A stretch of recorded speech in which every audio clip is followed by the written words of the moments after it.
ഒരിക്കൽ കൂടി സ്നേഹവന്ദനങ്ങളെ അറിയിക്കുന്നു. പ്രവാഹങ്ങൾ ഉയർത്തുന്നു, പ്രവാഹങ്ങൾ ശബ്ദം ഉയർത്തുന്നു, പ്രവാഹങ്ങൾ തിരമാലകളെ ഉയർത്തുന്നു എന്നുള്ള 93-ാം സങ്കീർത്തനത്തിലെ വചനം എടുത്തുകൊണ്ട് ഈ അന്ത്യകാലത്ത് നടക്കുന്ന യുദ്ധങ്ങളെക്കുറിച്ചുള്ള പരമ്പരയാണ് നമ്മൾ ചെയ്തുകൊണ്ടിരിക്കുന്നത്. അതുകൂടാതെ 83-ാം സങ്കീർത്തനത്തിലെ 10 ജാതീയ കൂട്ടുകെട്ടിനെ കുറിച്ചും സംസാരിച്ചുകൊണ്ടാണ് നമ്മൾ ഈ ക്ലാസ് തുടങ്ങിയത്. ഇസ്രയേലിന് ചുറ്റും കിടക്കുന്ന ജാതികളായ 10 രാജ്യ കൂട്ടുകെട്ടുകൾ. ആ പരമ്പര പഠിച്ചു വരുമ്പോഴാണ് ഈ യുദ്ധത്തെക്കുറിച്ചും ഇത് കഴിഞ്ഞുള്ള ആൻറ്റി ക്രൈസ്റ്റിൻ്റെ വരവ്, ആൻറ്റി ക്രൈസ്റ്റ് എവിടുന്ന് വരുന്നു, ഇനിയും ദേവാലയം എന്ന് പണിയും, ഈ വക കാര്യങ്ങളൊക്കെ ചിന്തിച്ച് ദാനിയേൽ പ്രവചനം 10-ാം അധ്യായത്തിൽ വന്നപ്പോൾ ദാനിയേലിൻ്റെ അടുക്കലേക്ക് ദൈവം വിടുന്ന ഗബ്രിയേൽ എന്ന ദൂതനെ ആകാശമണ്ഡലത്തിൽ പാർസി രാജ്യത്തിൻ്റെ മുകളിലിരിക്കുന്ന പാർസി പ്രഭുവാകുന്ന പൈശാചിക പ്രഭു എഫേസ്യ ലേഖനത്തിൽ പറയുന്ന വാഴ്ചകളും അധികാരങ്ങളും പോരാടി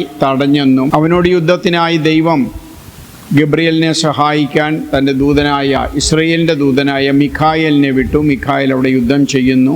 അതെന്താണ് പ്രകടമാക്കുന്നത് എന്നുള്ള സബ്ജക്റ്റാണ് നമ്മളിപ്പോൾ ഈ ലാസ്റ്റ് സമയത്ത് എടുത്തുകൊണ്ടിരിക്കുന്നത്. പ്രവാഹങ്ങൾ തിരമാലകളെ ഉയർത്തുന്നു എന്നുള്ള വിഷയത്തിൽ 20-ാമത്തെ എപ്പിസോഡാണ് നമ്മൾ ഈ ചെയ്യുന്നത്. എന്നാൽ ദാനിയേൽ പ്രവചനം 10-ാം അധ്യായത്തിലെ ആ സ്പിരിച്വൽ വാർഫെയർ അല്ലെങ്കിൽ ആത്മീയ യുദ്ധം എന്നുള്ള വിഷയത്തിൽ അതിൻ്റെ 4-ാം ഭാഗവുമാണ് നമ്മൾ എടുക്കുന്നത്.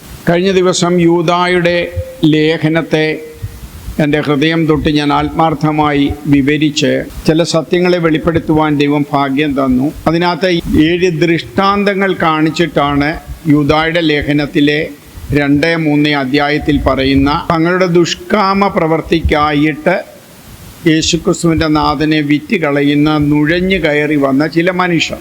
അവർ ഈ സഭയ്ക്കകത്തേക്കാണല്ലോ കയറി വരുന്നത്. അവരെക്കുറിച്ച് അതുകൂടാതെ അവർക്ക് വരുന്ന ശിക്ഷാവിധിക്ക് കമ്പയർ ചെയ്ത് 6 കാര്യങ്ങൾ പറയുന്നുണ്ട്. അതിലെ അവസാന വിഷയമായിരുന്നു ബ്ലാക്ക് ഹോൾ അല്ലെങ്കിൽ അന്ധതമസ് നിറഞ്ഞിരിക്കുന്ന വക്രഗതിയുള്ള നക്ഷത്രങ്ങളോടാണ് ഇങ്ങനെ നുഴഞ്ഞു വരുന്ന അല്ലെങ്കിൽ ദൈവവചനം സത്യമായി പഠിക്കാതെ കാര്യസാധ്യത്തിന് വേണ്ടിയും ദുഷ്കാമ പ്രവർത്തനത്തിന് വേണ്ടിയും ആഡംബര ജീവിതത്തിന് വേണ്ടിയും പണം സമ്പാദിക്കാൻ വേണ്ടിയും ഒക്കെ ഇറങ്ങിത്തിരിച്ച് ദൈവവചനത്തെ വളച്ചു കൂട്ടിക്കളയുന്നവരുടെ ഒരു ഉപമാനമായിട്ടാണ് വക്രഗതിയുള്ള നക്ഷത്രങ്ങളെ പറഞ്ഞതെന്നും കഴിഞ്ഞ എപ്പിസോഡിൽ നമ്മൾ ചിന്തിച്ചു. അത്രയും വിശദമായിട്ട് യൂദായുടെ ലേഖനം വിവരിച്ചിട്ട് പോലും അതിനകത്ത് ഇനിയും കുറേ കാര്യങ്ങൾ പിന്നീട് പറയാനുണ്ട്. ആ ഒരു സബ്ജക്റ്റിൽ അല്ലെങ്കിൽ സാത്താനെ ദൈവസഭയെ എങ്ങനെ നശിപ്പിക്കുന്നു എന്നുള്ള വിഷയത്തിൽ കൊണ്ട് ഞാൻ ആ ക്ലാസ് അവസാനിപ്പിക്കാൻ ഉദ്ദേശിച്ചുകൊണ്ടാണ് അവിടെ കൊണ്ട് നിർത്തിയത്. AD 70 മുതലുള്ള സഭാ കാലഘട്ടത്തെ 7 തിരിച്ചുകൊണ്ട് വെളിപ്പാട് പുസ്തകം 2-3 അധ്യായത്തിൽ പറയുന്നു ദൂതുകൾ പറയുന്നുണ്ട്. ആ 7 ദൂതിലും പറയുന്ന ചില വാക്കുകളുണ്ട്. 1, കേൾക്കാൻ ചെവിയുള്ളവൻ കേൾക്കട്ടെ. 2, മാനസാന്തരപ്പെടണം. ആ സഭയിൽ നിൽക്കുന്നവരോടാണ് പറയുന്നത്, നിങ്ങൾ മാനസാന്തരപ്പെടണം. അപ്പോൾ ആ സഭയ്ക്കകത്ത് നിൽക്കുന്നവർ മാനസാന്തരപ്പെട്ടവരല്ലെന്നാണ് പറയുന്നത്. അതിൽ നാം ഇപ്പോൾ എത്തിയിരിക്കുന്നത് ഏതാണ്ട് AD 1900 മുതൽ കർത്താവിൻ്റെ വരവ് വരെയുള്ള അതിൻ്റെ ചാർട്ട് ഞാൻ എടുത്ത് കാണിക്കാം. ഇപ്പോൾ നാം എത്തി നിൽക്കുന്നത് ലെവോദോക്യ പീരീഡിലാണെന്ന് നമുക്കറിയാം. വെളിപ്പാട് പുസ്തകം 3-ാം അധ്യായം അതിൻ്റെ 20-ാം വാക്യം, ഞാൻ വാതിക്കൽ നിന്ന് മുട്ടുന്നു, ആരെങ്കിലും എൻ്റെ ശബ്ദം കേട്ട് വാതിൽ തുറന്നാൽ ഞാൻ അവൻ്റെ അടുക്കൽ ചെന്ന് അവനോടും അവൻ എന്നോടും കൂടി അത്താഴം കഴിക്കും. ജയിക്കുന്നവൻ ഞാൻ എന്നോടുകൂടി. ഈ 7 സഭാദൂതിലും ജയിക്കുന്നവനെന്നൊരു പദമുണ്ടെന്ന് വെച്ചാൽ ഈ സഭയെക്കുറിച്ച് പറഞ്ഞിട്ട് ആ സഭ ഇപ്പോൾ പിശാചിൻ്റെ പിടിയിലാണെന്നും അതിൽ നിന്ന് ജയിക്കുന്നവനെ അല്ലെങ്കിൽ മാനസാന്തരപ്പെടുന്നവനെ എൻ്റെ വചനം കേൾക്കുന്നവന് എന്നുള്ള അർത്ഥത്തിലാണ് ഇവിടെ എല്ലാം പറയുന്നത്. അതിൻ്റെ ഒരു ചാർട്ട് ഞാൻ പിന്നിട്ട് തരാം. ജയിക്കുന്നവൻ എന്നുള്ളതും ഈ സഭാദൂതിൻ്റെ കാലഘട്ടത്തെക്കുറിച്ചുള്ളത് നമുക്ക് പിന്നീട്. ഈ ലെവോദോക്യ സഭയെക്കുറിച്ച് പറയുമ്പോൾ 17-ാം വാക്യത്തിൽ ഞാൻ ധനവാനും സമ്പന്നനുമായിരിക്കും, എനിക്കൊന്നിനും മുട്ടില്ല എന്ന് പറഞ്ഞുകൊണ്ട് നീ നിർഭാഗ്യവനും അരിഷ്ടനും ദരിദ്രനും കുരുടനും നഗ്നനുമെന്ന് അറിഞ്ഞിരിക്കിയാൽ നീ സമ്പന്നനാകേണ്ടതിന് തീയിൽ ഊതിക്കഴിച്ച പൊന്നും നിന്റെ നഗ്നയുടെ ലജ്ജ വെളിപ്പെടുവാൻ തക്കവണ്ണം ധരിക്കേണ്ടതിന് വെള്ളയുടുപ്പും നിനക്ക് കാഴ്ച ലഭിക്കുന്ന കണ്ണിൽ എഴുതുവാൻ ലേപവും എന്നോട് വിലയ്ക്ക് വാങ്ങുവാൻ ഞാൻ നിന്നോട് ബുദ്ധി പറയുന്നു. എനിക്ക് പ്രിയമുള്ളവരെയൊക്കെയും ഞാൻ ശാസിക്കുകയും ശിക്ഷിക്കുകയും ചെയ്യുന്നു. ദൈവമാണ് ഈ പറയുന്നത്.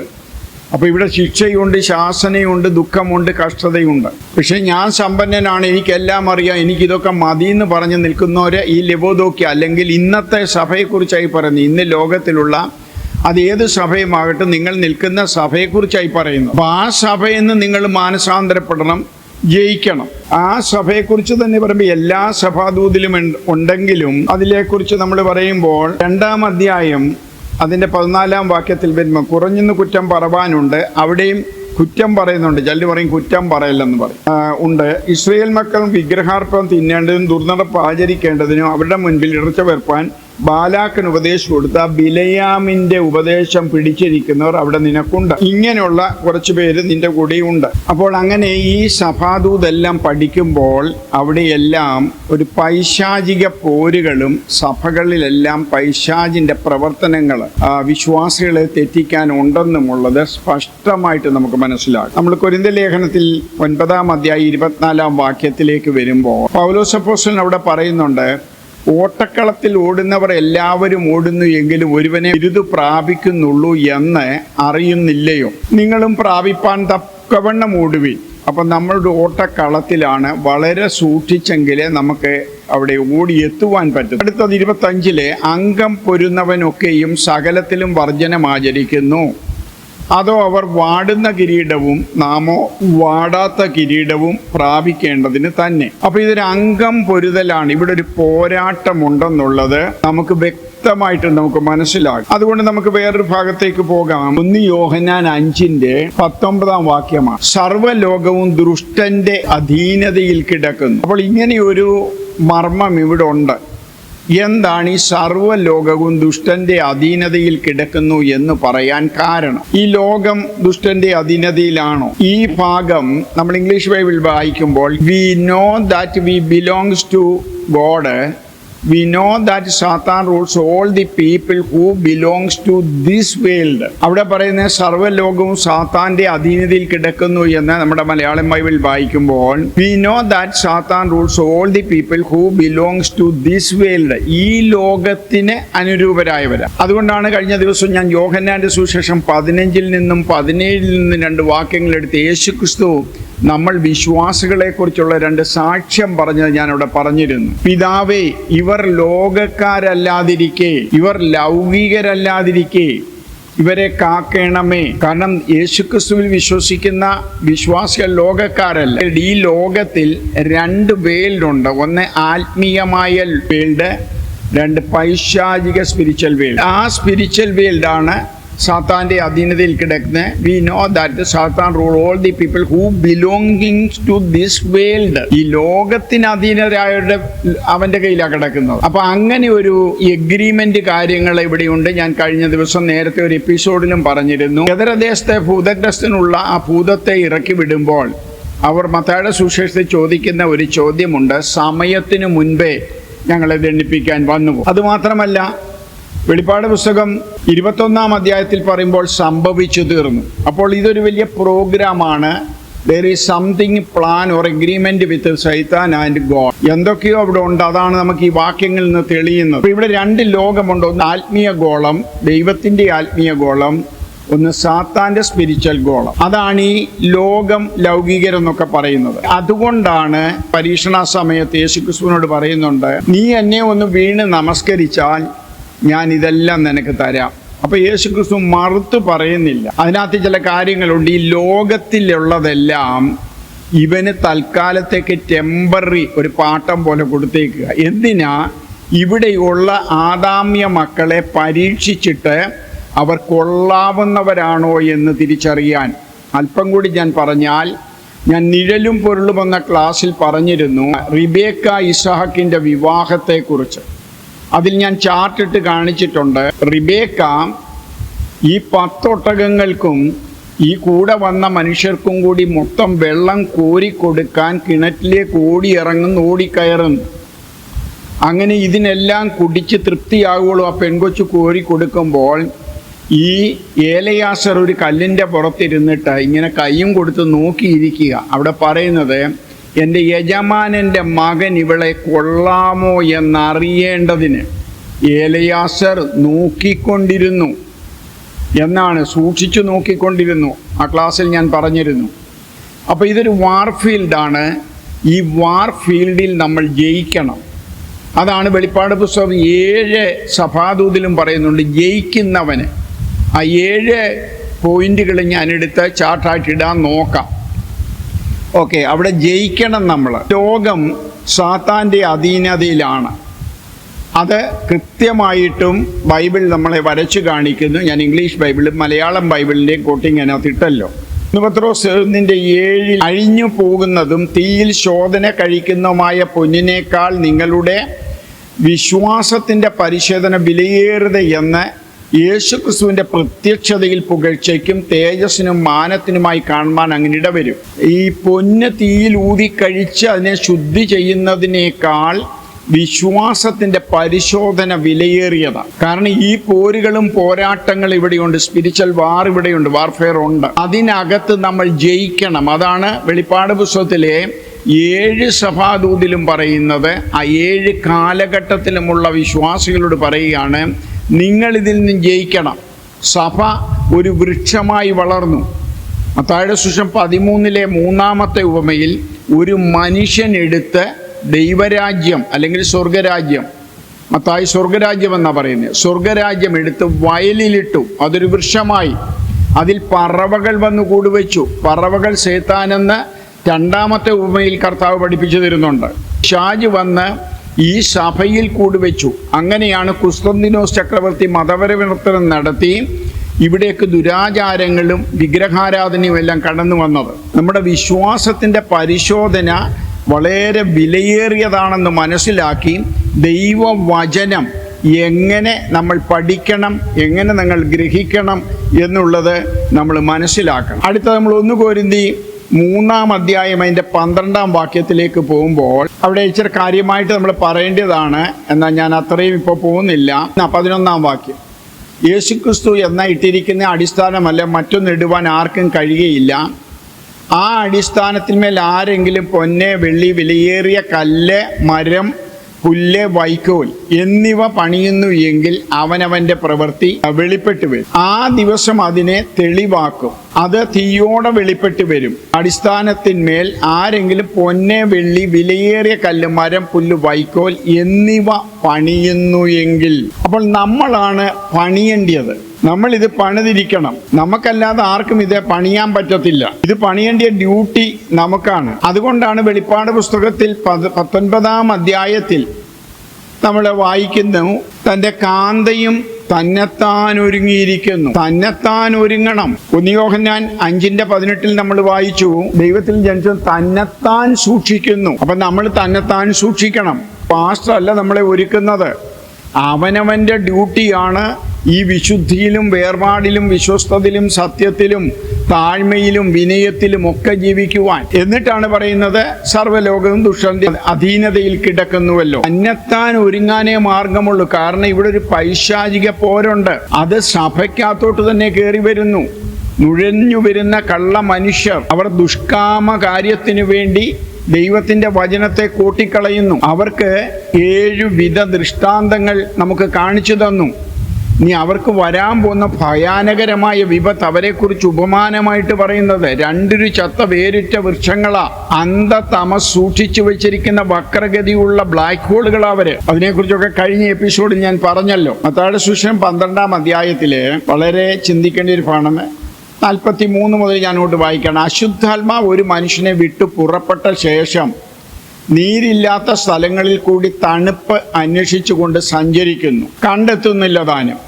ഈ തണുപ്പ് കണ്ടെത്താൻ പറ്റുന്നില്ല. അദ്ദേഹത്തിന് തണുപ്പാണ് വേണ്ടിയത്. ഞാൻ പുറപ്പെട്ടു പോകുന്ന എൻ്റെ വീട്ടിലേക്ക് മടങ്ങി ചെല്ലും. കാരണം അവിടെ നേരത്തെ നല്ല തണുപ്പായിരുന്നു. ലോകത്തിൻ്റെ മോഹങ്ങളും എപ്പോഴും യൂട്യൂബിലെ ചിരിക്കുന്നതും കളിക്കുന്നതും കൺവെൻഷന് പോയാലും ചിരിക്കുന്ന മെസ്സേജുകളും ഒക്കെ കേട്ട് അവരിങ്ങനെ ഇരുന്ന് സന്തോഷിച്ചതാണ്. ഞാൻ പുറപ്പെട്ടു പോകുന്ന എൻ്റെ വീട്ടിലേക്ക് മടങ്ങിച്ചെല്ലുമെന്ന് അവൻ പറയുന്നു. ഉടനെ വന്ന് അത് ഒഴിഞ്ഞതും അടിച്ചു വാരി അലങ്കരിച്ചതുമായി കാണുന്നു. അവിടെ വേറെ ആരും കയറിയിട്ടില്ല കുറുബെ, ഇവൻ്റെ ഭാഗ്യം കൊണ്ട്. അപ്പോൾ ഇവൻ എന്ത് ചെയ്യുന്നു? പിന്നെ അവൻ പുറപ്പെട്ട് അവിടെ കയറി ഇവൻ എല്ലാം റെഡിയാക്കി ഇരുന്നിട്ട് തന്നിലും ദുഷ്ടതയേറിയ വേറെ 7 ആത്മാക്കളെ കൂട്ടിക്കൊണ്ട് വരുന്നു. അവരും അവിടെ കയറി പാർക്കുന്നു. ആ ഒരു മനുഷ്യൻ്റെ ഹൃദയത്തിലെ കാര്യമായി. ഇതാണ് പണ്ടുണ്ടായിരുന്നു തമ്പിയുടെ ഹൃദയം എന്നും പറഞ്ഞൊരു ചെറിയ ബുക്ക്ലെറ്റ് നമുക്ക് കിട്ടുമായിരുന്നു നമ്മുടെയൊക്കെ ചെറുകാലത്ത്. ഇപ്പോൾ അതുണ്ടോ എന്ന് എനിക്കറിയത്തില്ല. തമ്പിയുടെ ഹൃദയം എൻ്റെ കയ്യിൽ കുറച്ചുണ്ടായിരുന്നു. വളരെ അർത്ഥവത്തായ ഒരു കഥയും പുസ്തകവുമാണ്. ആ മനുഷ്യൻ്റെ പിന്നത്തെ സ്ഥിതി മുൻപിലത്തേതിലും വല്ലാതെയാകും. ആ ദുഷ്ട തലമുറയ്ക്കും അങ്ങനെയാകും. എങ്ങനെ? വിശ്വാസത്തിലേക്ക് വന്നിട്ട് ദൈവകൃപ വിട്ടു പോയാൽ ഇവൻ തിരിച്ചു വന്ന് കയറുമെന്നർത്ഥം. ഇവൻ എന്താണ് അന്വേഷിക്കുന്നത്? ഇവൻ അന്വേഷിക്കുന്നത് തണുപ്പാണ്. അപ്പോൾ ഇവിടെ ചില ആഴമായ നിഴലും പൊരുളുമുണ്ട്. അപ്പം ഇങ്ങനെ ചില സബ്ജക്റ്റ് വരുമ്പോൾ ഞാൻ നിഴലും പൊരുളും വാക്യം കൂടെ കാണിച്ചു തരാം. എന്താ ഇതിൻ്റെ അർത്ഥം? കാരണം ഒരു വിശ്വാസി അങ്ങയുടെ ഹൃദയം തണുത്തതാണെങ്കിൽ പിശാച് കയറി വരും. അതിൽ നിന്ന് എന്ത് പഠിക്കണം? എപ്പോഴും നമ്മുടെ ഹൃദയം നമ്മൾ ആത്മാവിലും വചനത്തിലും ചൂടുവെച്ചവരായിരിക്കണം. സങ്കീർത്തനങ്ങളാലും സ്തുതികളാലും ആത്മീക ഗീതങ്ങളാലും തമ്മിൽ പ്രബോധിപ്പിച്ചും മറ്റൊരാളെ ബലപ്പെടുത്തിയും ഒരുക്കിയും വേണം നമ്മൾ മുൻപോട്ട് പോകാൻ. ഇവിടെ തണുപ്പ് അന്വേഷിച്ചു വരുന്ന പിശാചിനെ കുറിച്ച് കണ്ട് നമ്മൾ. അപ്പം ഇതിൻ്റെ നിഴലിൽ ചില കാര്യങ്ങളുണ്ട്. ഞാൻ 1-2 കാര്യങ്ങൾ വായിച്ച് കേൾപ്പിക്കാം. അതിലെ വളരെ വിശദമായിട്ട് ഞാനൊരു നിഴലും പൊരുളിൽ ആ ക്ലാസ് എടുക്കാം. സദൃശവാക്യം 31-ന്റെ 10-ാമത്തെ വാക്യത്തിൽ, സാമർഥ്യമുള്ള ഭാര്യയെ ആർക്ക് കിട്ടും? അവളുടെ വില മുത്തുകളിലും ഏറും. ഞാൻ അതിനിടയ്ക്കുള്ള ഭാഗങ്ങൾ വിടും. അത് ഞാൻ പിന്നെ ഒരു എപ്പിസോഡായിട്ട് എടുക്കാം. 21-ാം വാക്യം, തൻ്റെ വീട്ടുകാരെ ചൊല്ലി അവൾ ഹിമത്തെ പേടിക്കുന്നില്ല. അവളുടെ വീട്ടിൽ ഉള്ളവർക്ക് ഒക്കെയും ചുവപ്പ് കമ്പിളി ഉണ്ടല്ലോ. അപ്പം ഇവിടെ ഈ സാമർഥ്യമുള്ള ഭാര്യ ആരാ കുഞ്ഞുങ്ങളെ? എന്നെ വിമർശിക്കുന്നവരോട് ആരെങ്കിലും ഉണ്ടെങ്കിൽ, അങ്ങനെ വലിയ വിമർശനമൊന്നുമില്ല. സാമർഥ്യമുള്ള ഭാര്യ ആരാ? നിങ്ങളുടെ ഭാര്യയാണ് ഇവിടെ ഉദ്ദേശിക്കുന്നത്. ഇവിടെ പറയുന്ന സഭയാണ് ഈ സാമർഥ്യമുള്ള ഭാര്യ. അപ്പം ചോദിക്കും, സഭ ഇപ്പം മണവാട്ടി സഭയല്ലേ, കന്യകയല്ലേ, മണവാട്ടിയല്ലേ, ഭാര്യ ആയിട്ടില്ലല്ലോ എന്ന് നമ്മൾ അങ്ങനെ ചോദിക്കുന്നവരോട് മാത്രം ഞാൻ പറയട്ടെ, അത് നിങ്ങളുടെ ഒരു അറിവുകേടാണ്. അത് നമ്മൾ പഠിക്കേണ്ട ചില കാര്യങ്ങളുണ്ട്. നമ്മുടെ യേശുക്രിസ്തുവിന്റെ അമ്മ മറിയം പരിശുദ്ധാത്മാവിനാൽ ഗർഭിണിയാകുന്നു. ജോസഫ് ഇതറിഞ്ഞിട്ട് അവളെ ഗൂഢമായിട്ട് ഉപേക്ഷിക്കാൻ തീരുമാനിക്കുകയാണ്. മത്തായിയുടെ സുവിശേഷം 1-ാം അധ്യായം 19-ാം വാക്യം, അവളുടെ ഭർത്താവായ യോസഫ് നീതിമാനാകൊണ്ട് അവൾ ലോകാപവാദം വരുത്തുവാൻ അവന് മനസ്സില്ലായ്മ കൊണ്ടും അവളെ ഗൂഢമായി ഉപേക്ഷിപ്പാൻ ഭാവിച്ചു. ഇങ്ങനെ നനച്ചിരിക്കുമ്പോൾ കർത്താവിന്റെ ദൂതൻ അവന് സ്വപ്നത്തിൽ പ്രത്യക്ഷനായി, ദാവീദിന്റെ മകനായ യോസഫേ, നിന്റെ ഭാര്യയായ മറിയെ ചേർത്തുകൊള്ളുവീൻ, ശങ്കിക്കേണ്ട, അവളിൽ ഉൽപാദമായത് പരിശുദ്ധാത്മാവിലാകും. ദൂതൻ വന്നിട്ട് പറയുന്നത്, യോസഫേ, നീയെ ശങ്കിക്കേണ്ട, നിന്റെ ഭാര്യയെ നീ ചേർത്തുകൊള്ളണം, നിന്റെ മണവാട്ടിയെ ചേർക്കാനല്ല പറയുന്നത്. കാരണം ഈ ന്യായപ്രമാണത്തിലും പഴയ നിയമത്തിലും ഒരു സ്ത്രീയും പുരുഷനും തമ്മിൽ ഉഭയസമ്മതം അല്ലെങ്കിൽ എഗ്രിമെന്റ്, വിവാഹം ഉറപ്പെന്ന് നമ്മൾ പറയത്തില്ല, എൻഗേജ്മെന്റിലേക്ക് വന്നാൽ പിന്നെ അവള് ഭാര്യയാണ്, അവൾ മണവാട്ടിയാണ്, പക്ഷേ ഭാര്യയുമാണ്. പിന്നെ അവൾക്ക് ആ വിവാഹത്തിൽ നിന്ന് മാറാൻ പറ്റത്തില്ല. ഇവിടുത്തെ പോലെ കല്യാണം ഉറച്ചിട്ട് പിന്നെ മാറാനൊന്നും അവിടെ പറ്റത്തില്ല. കാരണം അതിനൊക്കെ ചില നിഴലും പൊരുളുമുണ്ട്. കാരണം നമ്മൾ രക്ഷിക്കപ്പെട്ട് സ്നാനപ്പെട്ട ഒരു ദൈവവൈതലേ, നിങ്ങൾക്ക് പിന്നെ യേശുവിനെ വിട്ടുപോകാൻ പറ്റത്തില്ല. അതുകൊണ്ടാണ് അവിടെ മണവാട്ടിയാകുന്ന മറിയോട് പറയുന്നത്, നിന്റെ ഭാര്യയെ ചേർത്തുകൊള്ളാം. സ്വർഗത്തിൽ അവൾ ഭാര്യയായി കഴിഞ്ഞു. നീ അതിന് വേറെ ചില മർമ്മമുണ്ട്, പക്ഷെ ഈ ക്ലാസ്സിൽ ഞാനത് എടുക്കുന്നില്ല. നമ്മൾ ഈ ഭാര്യാഭർത്തൃ ബന്ധത്തെക്കുറിച്ച് ലേവ്യ പുസ്തകത്തിലും സംഖ്യാപുസ്തകത്തിലും പഠിക്കുമ്പോൾ, ഒരു വിവാഹ നിശ്ചയം ചെയ്ത ഒരു സ്ത്രീ പാപം ചെയ്താൽ അവളെ വിവാഹം കഴിഞ്ഞ ഒരു സ്ത്രീ പാപം ചെയ്തതിന് തുല്യമായ ശിക്ഷയാണ് കൊടുക്കുന്നത്. മനസ്സിലായോ? എന്ന് പറഞ്ഞാൽ ഒരു വിവാഹ നിശ്ചയം ചെയ്ത ഒരു മണവാട്ടി പെണ്ണ്, അവൾ ഒരുത്തൻ്റെ കൂടെ പാപം ചെയ്ത് ശയിച്ചതാരെങ്കിലും കണ്ടെത്തുകയോ വല്ലതും ചെയ്തു, അവൾക്ക് ശിക്ഷ കൊടുക്കുമ്പോൾ അതൊരു കന്യകയ്ക്ക് കൊടുക്കുന്ന ശിക്ഷയല്ല. വിവാഹം കഴിഞ്ഞ ഒരു സ്ത്രീ വ്യഭിചാരം ചെയ്യുന്നു, അവക്ക് കൊടുക്കുന്ന സെയിം ശിക്ഷയാണ് അവിടെ കൊടുക്കുന്നത്. നോക്കണം എത്ര മർമ്മമാണ് ദൈവവചനം. അപ്പോൾ ഇവിടെ ഭാര്യ എന്നാണ് പറയുന്നത്. അപ്പോൾ സാമർഥ്യമുള്ള ഭാര്യയെ ആർക്ക് കിട്ടും? ഉടമ്പടി ചെയ്ത സഭ കർത്താവിൻ്റെ ഭാര്യയായി കഴിഞ്ഞു. അത് ഞാൻ എൻ്റെ മറ്റൊരു എപ്പിസോഡ് ചെയ്തിരുന്നു, നിഴലും പൊരുളിലും ഒക്കെ ചെയ്തിരുന്നു. ഈ സ്നാനത്തെക്കുറിച്ച് പറഞ്ഞപ്പോൾ സ്നാനത്തിൻ്റെ അർത്ഥവും നിഴലും പൊരുളും ഞാൻ പറഞ്ഞിരുന്നു. ഇനി അതിൻ്റെ 21-ാം വാക്യത്തിലേക്കാണ് പോകുന്നത്. ഇടയ്ക്കുള്ളതെല്ലാം ഞാൻ വിടുന്നു. 21-ാം വാക്യത്തിൽ, തൻ്റെ വീട്ടുകാരെ ചൊല്ലി അവൾ ഹിമത്തെ പേടിക്കുന്നില്ല. തൻ്റെ വീട്ടുകാരെന്ന് പറയുന്നത് തൻ്റെ കൂടെ ആരാധിക്കുന്ന ജീവന്റെ പുസ്തകത്തിൽ പേരുള്ളവരാ, ലോക്കൽ സഭയിലുള്ള പേരല്ല ഈ പറയുന്നത്. ഹിമത്തെ പേടിക്കുന്നില്ല. അവളുടെ വീട്ടിലുള്ളവർക്കൊക്കെയും ചുവപ്പ് കമ്പിളി ഉണ്ടല്ലോ എന്ന് വെച്ചാൽ ഉണ്ട്, ഡെഫിനിറ്റ് ആണത്. ഉണ്ടാക്കാമെന്നോ അല്ലെ ഉണ്ടാകുമല്ലോ, സംശയമല്ല. രക്ഷിക്കപ്പെട്ട ദൈവ പൈതലേ, നിങ്ങളിവിടെ പറയുമ്പോൾ, നമ്മൾ ഈ സഭ എന്ന് പറയുമ്പോൾ സഭയുടെ മെമ്പറും പാർട്ടാണ് നിങ്ങളും ഞാനും. നിങ്ങളിലും എന്നിലും എന്തുണ്ടാകണം? ചുവപ്പ് കമ്പിളി ഉണ്ടായിരിക്കണം. ഈ ചുവപ്പ് കമ്പിളി എന്താ അതിൻ്റെ അർത്ഥം? അവൾ ഹിമത്തെ പേടിക്കുന്നില്ല. കാരണം ഹിമം, തണുപ്പുണ്ടെങ്കിൽ ആര് വരും? മത്തായിയുടെ സുവിശേഷത്തിൽ നമ്മൾ വായിച്ചല്ലോ, തണുപ്പുണ്ടെങ്കിൽ തണുപ്പ് അന്വേഷിച്ച് ഇറങ്ങിപ്പോയി ആ സാത്താൻ കയറി വരും, പിശാച് കയറി വരും, ദുഷ്ടാത്മാവ് കയറി വരും. അപ്പോൾ അവിടെ എപ്പോഴും ചൂട് പിടിച്ചിരിക്കണം. ഒരു ദൈവ പൈതലെ, നിങ്ങൾ എപ്പോഴും ചൂട് പിടിച്ചിരിക്കണം. എങ്ങനെയാണ് ചൂട് പിടിച്ചിരിക്കുന്നത്? ആത്മാവിലും സത്യത്തിലും ദൈവത്തെ ആരാധിച്ച് നിങ്ങൾ ചൂട് പിടിക്കണം. വചനം പഠിച്ച് മർമ്മങ്ങളെ ഗ്രഹിച്ച് നിങ്ങളുടെ മനസ്സും ആത്മാവും ചൂട് പിടിച്ചിരിക്കണം. അങ്ങനെ എപ്പോഴും ദൈവവുമായിട്ടൊരു ബന്ധത്തിലിരിക്കുമ്പോൾ പിശാചിന് ഇടം കിട്ടത്തില്ല കയറാൻ. ഇനി ചില തോട്ട്സുകളും പ്ലാനുകളും ഒക്കെ വന്നാലും അത് ദൈവത്തിൻ്റെ ഹിതപ്രകാരമേ അത് വരത്തുള്ളൂ. അവിടെയും നമുക്കത് നമ്മളെ അറ്റാക്ക് ചെയ്യാൻ ദൈവം അനുവദിക്കത്തില്ല. അതുകൂടെ നമ്മൾ ശ്രദ്ധിച്ചോണം. ചില ചിന്തകളും വിചാരങ്ങളും ഒക്കെ മനുഷ്യന് വന്നെന്ന് വരും. പക്ഷെ അവിടെയൊക്കെ പരിശുദ്ധാത്മാവിനാൽ ജയമെടുക്കാൻ നമുക്ക് പറ്റും. എൻ്റെ വീട്ടുകാരെ ചൊല്ലി അവൾ ഹിമത്തെ പേടിക്കുന്നില്ല. എൻ്റെയും ഡ്യൂട്ടിയാണത്. നമ്മുടെ വീട്ടിലിപ്പോൾ ആൾക്കാരുണ്ടെങ്കിൽ അവരെ നമ്മൾ മാക്സിമം പ്രാർത്ഥനയ്ക്ക് കൊണ്ടുവരിക, വചനം പറഞ്ഞു കൊടുക്കാൻ ശ്രമിക്കുക. ശരിയാണ്, അടയ്ക്ക ആണെങ്കിൽ നമുക്ക് മടിയിൽ വെക്കാം. അടയ്ക്ക മരത്തെ മടിയിൽ വെക്കാൻ പറ്റത്തില്ല. അങ്ങനെയും ഒരു കാര്യമുണ്ട് ഇവിടെ. അപ്പോൾ നമുക്ക് കൊണ്ടുവരാമെന്ന സമയങ്ങളിലൊക്കെ നമ്മൾ വർക്ക് ചെയ്യണം. അങ്ങനെ വർക്ക് ചെയ്ത് കുഞ്ഞുങ്ങളെ ഭവനത്തിലും വീട്ടിലും ഭാര്യയും മക്കളെയും കുടുംബത്തെയും അതോടുകൂടി നമ്മൾ പുറത്തുള്ള വിശ്വാസികളെ ഒക്കെ പഠിപ്പിക്കാൻ പറഞ്ഞാൽ നമ്മൾ ചൂട് വെച്ചവരായിട്ടിരിക്കണം. അങ്ങനെ അവൾ ഹിമത്തെ പേടിക്കുന്ന അവിടെ വീട്ടിലുള്ളവർക്കെല്ലാം ചുവപ്പ് കമ്പിളി ഉണ്ടല്ലോ. ഇതെന്തിനാ? ഈ കമ്പിളി സാധാരണ നമ്മളറിയാം, പഴയ കാലത്ത് മിലിറ്ററിക്കാരൊക്കെ ഡൽഹിയിൽ നിന്നും കാശ്മീരിൽ നിന്നും ഒക്കെ വരുമ്പോൾ, നമ്മുടെയൊക്കെ നാട്ടിലൊക്കെ വരുമ്പോൾ അവിടെ എല്ലാവരുടെയും 1-2 കമ്പിളി അവർ കൊണ്ടുവരും. അത് അവർക്ക് അലോട്ട് ചെയ്ത് കൊടുക്കുന്ന, ഒരു വർഷം ഇത്ര കമ്പിളി എന്നുണ്ട്, 1 വർഷമോ 2 വർഷമോ കൂടുമ്പോഴേ. അപ്പോൾ അവരെല്ലാവരും ഓരോ പ്രാവശ്യം ഓരോ പുതിയ കമ്പിളി കൊണ്ടുവന്ന് വലിയപ്പച്ചന്മാരോ അപ്പച്ചന്മാരോ വീട്ടിലുണ്ടെങ്കിൽ അവർ കൊടുത്തിട്ടും. അതെല്ലാം ബ്ലാക്കാണ്. കാരണം ഈ ആട്ടിൻ്റെ രോമം എന്ന് പറയുന്ന എല്ലാം മോസ്റ്റ്ലി ചാരനിറവും ബ്ലാക്കും ഒക്കെ ആണല്ലോ. ചുവന്ന ആട് വളരെ കുറവാണ് ഫുൾ ചുമപ്പുള്ളത്. ഇവിടെ പറയുന്നത് ചുവന്ന കമ്പിളിയാണ് ഉണ്ടാകുന്നത്. അവിടെയാണ് മർമ്മം കിടക്കുന്നത്. എന്താണ് ചുവന്ന കമ്പിളി? ഈ ചുവന്ന കമ്പിളിയാണ് യേശുവിൻ്റെ രക്തത്താൽ ശുദ്ധീകരിക്കപ്പെട്ട, അല്ലെ രക്തത്താൽ യാഗമായി തീർന്ന് ആത്മാവിൽ ചൂട് വെച്ച് നിൽക്കുന്ന അവസ്ഥയ്ക്കാണ് ഈ ചുവന്ന കമ്പിളി എന്ന് പറയുന്നത്. ഇനി ഞാൻ പുറപ്പാട് പുസ്തകം 26:7 പോവുകയാണ്. നിഴലും പൊരുളുമാണ് ഈ പറയുന്നത്. ഗ്രഹിക്കാൻ കഴിയുന്നവർ ഗ്രഹിക്കുക, കേൾക്കാൻ ചെവിയുള്ളവർ കേൾക്കുക. ഈ സമാഗമന കൂടാരത്തിൻ്റെ മേളിൽ 4 മൂടുശീലകളാണുള്ളത്. 14-ാം വാക്യത്തിൽ ചുവപ്പിച്ച ആട്ടുകോറ്റൻ തോൽ കൊണ്ട് മൂടുവിരിയും ഒരു പുറമേടിയും അതിനു മീതെ തകശിൽ തോൽ കൊണ്ടുള്ള ഒരു പുറമൂടിയും ഉണ്ടാക്കണം. അപ്പം ഇത് 3-ാമത്തേതാണ്. ഏത്? ചുവപ്പിച്ച ആട്ടുകോറ്റൻ തോൽ കൊണ്ടുള്ള മൂടുവിരി. അതിനു മേളിൽ 4-ാമത്തെ മൂടുവിളിയാണ് തകശുതോൽ കൊണ്ടുള്ള മൂടുവിരി. തൻ്റെ 7-ാം വാക്യത്തിൽ 2-ാം മൂടുവിരിയാണിത്.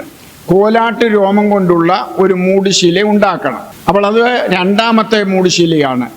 ഏറ്റവും ആദ്യമുണ്ട് പഞ്ഞിനൂൽ കൊണ്ടുള്ള ഒരു മൂടുവിരി ഉണ്ടാക്കണം, 1-ാമത്തേത്. 2-ാമത്തേത് കോലാട്ടുകോറ്റൻ കൊണ്ടുള്ള മൂടുവിരി. 3-ാമത്തേതാണ് ചുവപ്പിച്ച ആട്ടുകോറ്റൻ തോൽ കൊണ്ടുള്ള മൂടുവിരി.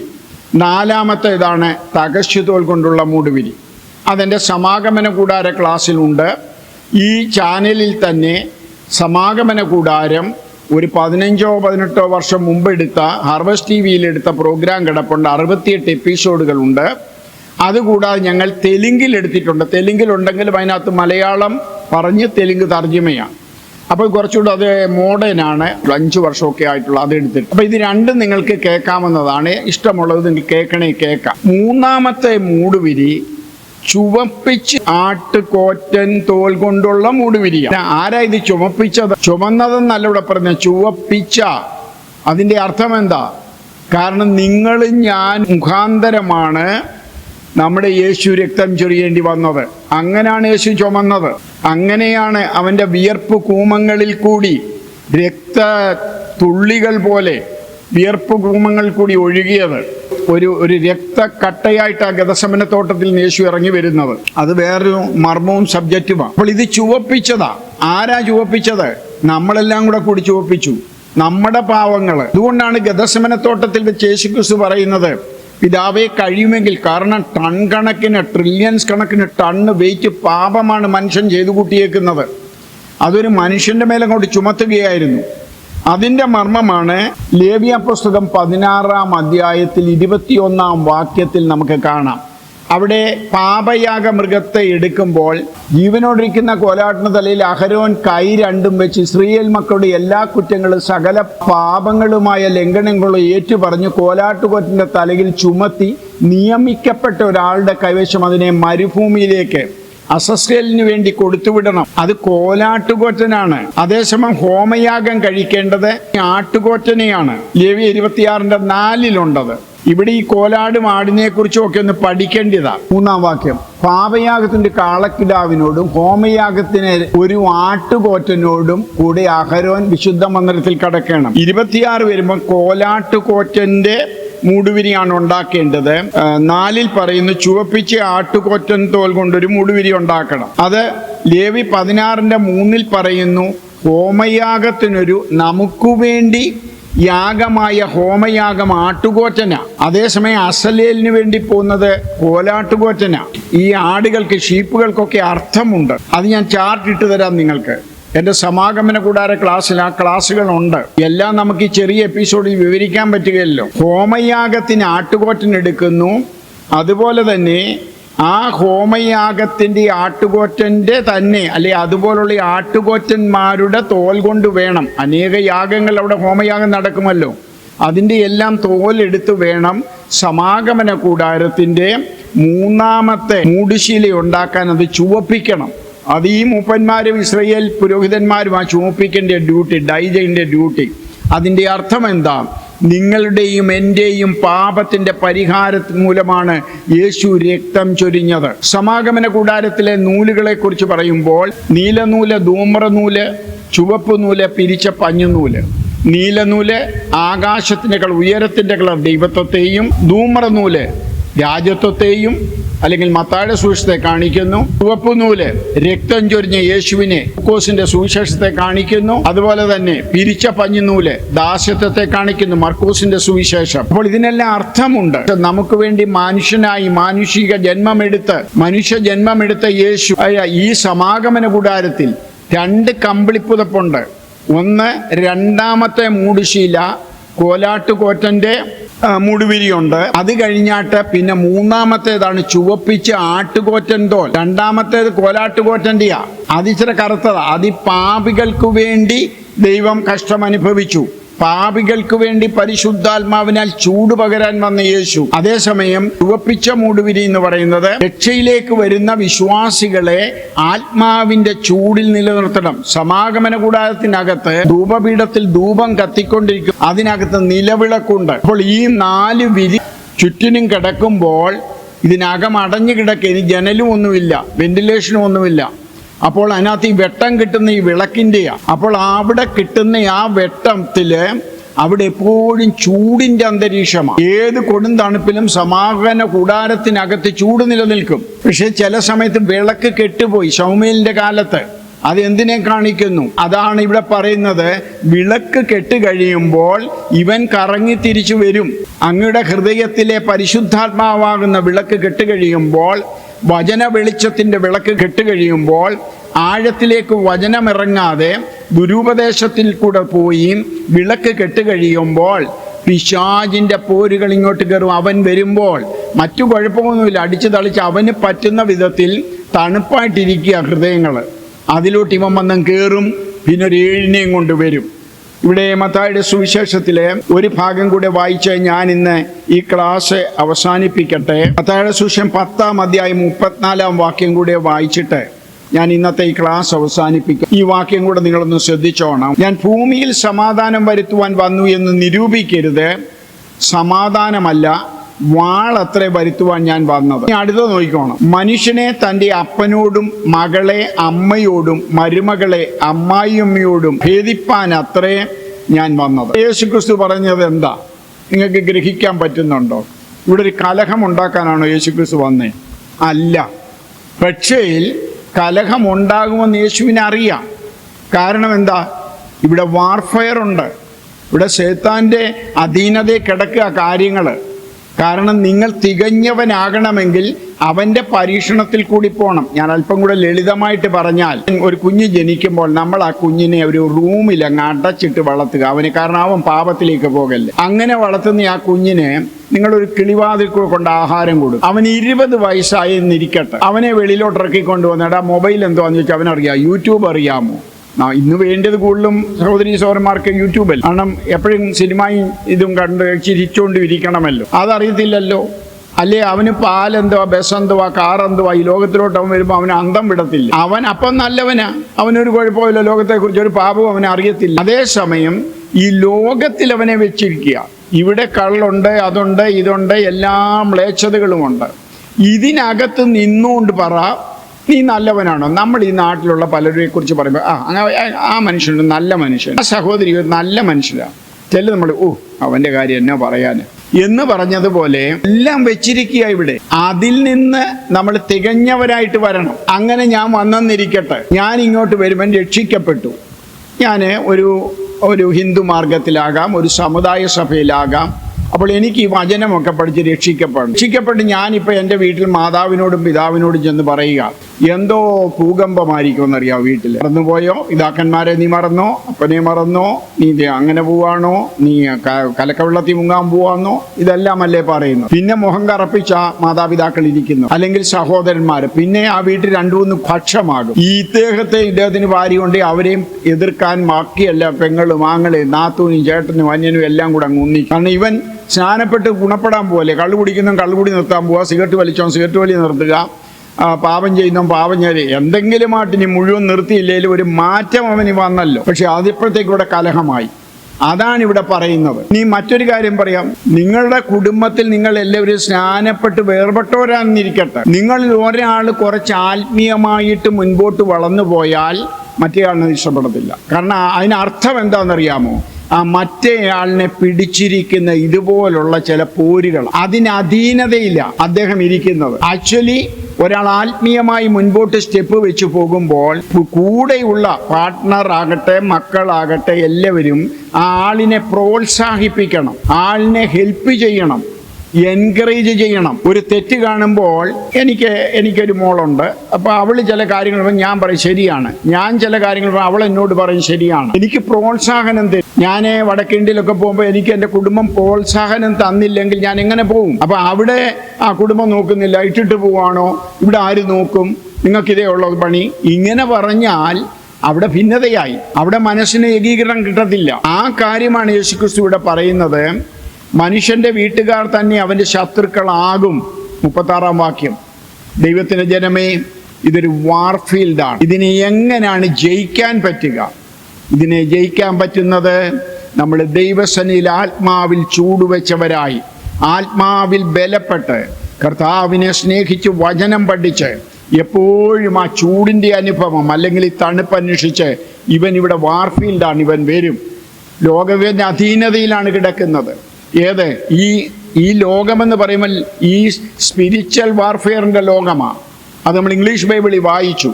ബിലോങ്സ് ടു സൈത്താൻ. ആ വേൾഡിൽ കിടക്കുന്നവരെ അവൻ പിടിക്കും. അതിനർത്ഥം സ്നാനപ്പെട്ടെന്നോ വേർപെട്ടെന്നോ പറഞ്ഞിട്ട് കാര്യമില്ല. അവിടുന്ന് നമുക്ക് സ്ലിപ്പായി ഏത് സമയത്തും നമ്മൾ ഇവൻ്റെ അധീനതയിലേക്ക് പോകാം. സഭകളെല്ലാം അങ്ങനെ ആയി നിൽക്കുക. അതുകൊണ്ടാണ് യേശുക്രിസ്തു പറയുന്നത്, മാനസാന്തരപ്പെടണം, ജയിക്കണം. ലവോദോക്യ സഭ ഈ കാലഘട്ടമാണ്. ഈ കാലഘട്ടത്തിലുള്ള സഭയോട് പറഞ്ഞു, നിങ്ങൾ ജയിക്കണം. ഉപവസിച്ചു പ്രാർത്ഥിച്ചു വചനം പഠിച്ച് നിങ്ങളുടെ പാർട്ട്ണറും നിങ്ങളുടെ കുഞ്ഞുങ്ങളും പോലും നിങ്ങൾക്ക് എതിരായിട്ട് വരുമ്പോഴും മനസ്സിലാക്കണം. അതാണ് എഫേസ്യ ലേഖനത്തിൽ പൗലോസ് അപ്പോസ്തലൻ പറഞ്ഞത്, നമുക്കും നിങ്ങൾക്കും പോരാട്ടമുള്ളത് ജഡരക്തങ്ങളോടല്ല, ഭർത്താവിനോടല്ല, ഭാര്യയോടല്ല, മക്കളോടല്ല, കുഞ്ഞുങ്ങളോടല്ല നിങ്ങൾ ദേഷ്യപ്പെടേണ്ടത്. അവരുടെ മേൽ വ്യാപരിക്കുന്ന ഒരു പൈശാചിക സ്പിരിച്വൽ വാർ ഇവിടെ ഉണ്ട്. അതിനെ ജയിക്കണമെങ്കിൽ ഉപവസിക്കണം, പ്രാർത്ഥിക്കണം, സങ്കീർത്തനങ്ങളാലും സ്തുതികളാലും ദൈവത്തെ മഹത്വപ്പെടുത്തി ജീവിക്കണം. ഈ സബ്ജക്റ്റ് ഞാനിവിടെ അവസാനിപ്പിക്കുന്നു. ഈ സ്പിരിച്വൽ വാർഫെയർ എന്ന് പറയുന്നത് ഒരു 6 മാസം ക്ലാസ് എടുക്കാം ബൈബിളിലെ വാക്യങ്ങൾ വെച്ച്. ഞാനിപ്പോൾ അവിടേക്ക് പോകുന്നില്ല, കാരണം ഈ സബ്ജക്റ്റ് അതിനുള്ളതല്ലാത്തത് കൊണ്ടും ദാനിയേൽ പ്രവചനം 10-ാം അധ്യായം ഞാൻ എടുത്തതുകൊണ്ട്, അതിനകത്ത് ആ ടോപ്പിക്ക് വന്നതുകൊണ്ട് ഒരു 4 ഭാഗങ്ങളായിട്ട് ഈ ഭാഗങ്ങളെ പറഞ്ഞ് ഞാൻ അവസാനിപ്പിക്കുന്നു. ഇത് കേട്ട് ബലപ്പെട്ട്, ആത്മീയമായി ബലപ്പെട്ട്, നിങ്ങളുടെ കുടുംബത്തിലെ പോരുകളും പ്രയാസങ്ങളും നിങ്ങളുടെ പാർട്ട്ണറുടെ മനോഭാവങ്ങളും മനസ്സിലാക്കിക്കൊണ്ട്, ദേഷ്യപ്പെടാതെ സ്നേഹത്തിൽ നിന്നുകൊണ്ട്, പരിജ്ഞാനത്തോടെ നിന്നുകൊണ്ട്, ആത്മാവിൽ ചൂടുവെച്ചവരായി, ചുവപ്പിച്ച കമ്പിളിപ്പുതപ്പുള്ളവരായി മുൻപോട്ട് പോകുവാൻ ദൈവം നിങ്ങളെ സഹായിക്കട്ടെ എന്ന് പ്രാർത്ഥിച്ചുകൊണ്ട് ഞാൻ ഈ വാക്കുകളെ ചുരുക്കുന്നു. ദൈവം നിങ്ങളെ എല്ലാവരെയും ശക്തീകരിക്കുമാറാകട്ടെ.